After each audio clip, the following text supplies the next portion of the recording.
Hello viewers, তো আসলে আমি যে কথাটি মূলত আপনাদেরকে বলার জন্য এখানে দাঁড়াচ্ছি সেটা হলো যাদের শখের বাইক আছে কিন্তু চালাতে পারেন না, জাস্ট শুধু খালি মুছেন আর লারেন যে বাইকটা আমি কবে চালাতে পারবো, ঠিক আছে, তাদের জন্য এই ভিডিওটা। তো এই গাড়িটি চালানোর জন্য প্রথম আপনাদের যে কাজগুলো করতে হবে সেই কাজগুলো হলো যে এটাকে আগে বুঝতে হবে, এই গাড়িটাকে আগে বুঝতে হবে। জাস্ট প্রথমে গাড়ির উপর উঠবেন, প্লাস গাড়িটিকে আসলে বুঝবেন যে আপনি সর্বপ্রথম যদি গাড়ি চালাতে চান তো সর্বপ্রথম আপনাকে শিখে রাখতে হবে গাড়ির ক্লাচ, ব্রেক, এক্সেলেটার, তিনটা জিনিস সবসময় আপনাকে লক্ষ্য করতে হবে।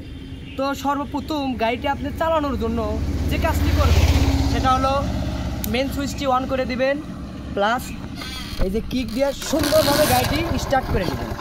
নেওয়ার পরে আপনার এতে বাম সাইডে লক্ষ্য করতে হবে, বাম সাইডে এটা হলো আপনার ক্লাচ, এটা হলো গাড়ির মূল শক্তি আপনার। তো সর্বপ্রথম আমি এদের ক্লাচটা ধরলাম, ধরার পরে একটা গিয়ার মারলাম, মারানোর পর তখন আমি আস্তে আস্তে আস্তে আস্তে ক্লাচটি ছেড়ে দিচ্ছি, গাড়িও দেখেন চলে যাচ্ছে, আস্তে আস্তে ছেড়ে দিচ্ছি, গাড়িও চলে যাচ্ছে। তো আরও অনেক কিছু শেখার আছে। এভাবে যদি আপনি একদিন 2 দিন বা 3-4 ঘন্টা যদি আপনি অভিজ্ঞ হয়ে থাকেন, 2-4 ঘন্টা যদি আপনি এভাবে প্র্যাকটিস করেন, আমার তো মনে হয় না যে এই বাইকটি চালানোর জন্য আপনাকে কারো কাছে যেতে হবে, প্লাস কাউকে ডাকতে হবে ভাইয়া আমি এক জায়গায় যাবো, হয় তো আমার বাইকটা একটু নিয়ে যাই, কাউকে দরকার নাই ভাই, আপনার বাইক আপনি নিজে চালাবেন।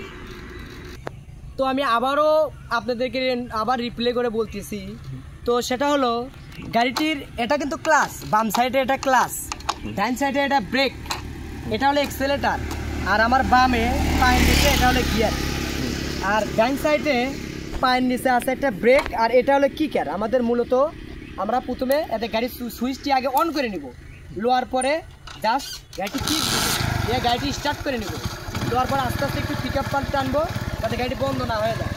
এই যে আমি আবার ক্লাস ধরতেছি না, এই যে ক্লাস, এই যে গিয়ার দিলাম, এই যে আস্তে আস্তে পিক আপ টানবো আর আস্তে আস্তে আমি ক্লাসটা ছাড়ি। হ্যাঁ, যখন আপনি এভাবে একটু চালাতে পারবেন তখন আপনি আপনার স্বপ্নের বাইকটি চালানো শিখতে পারবেন ভাই। আসলে প্রত্যেকটা কাজেরই পরিশ্রম আছে, পরিশ্রম ছাড়া কোনো কাজ শেখা যায় না ভাই, ঠিক আছে। তো আমি সকলকে মানে অনেক ভালো, তো আমি আবারও বলতেছি সবাই তাড়াহুড়ো করবেন না, কারণ এটা মোটর সাইকেল প্লাস মরণ সাইকেল।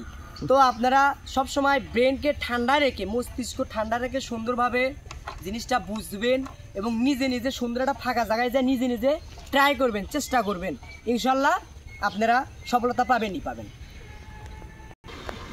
তো সর্বশেষ কথা, আপনারা সবাই সুন্দর থাকবেন, ভালো থাকবেন, আপনাদের দীর্ঘ আয়ু কামনা করছি। আর প্লাস আমাদের চ্যানেলটি লাইক, কমেন্ট এবং সাবস্ক্রাইব করে আমাদের পাশে থাকবেন, তাহলে আরও নতুন নতুন ভিডিও আমাদের কাছ থেকে আপনারা পাবেন।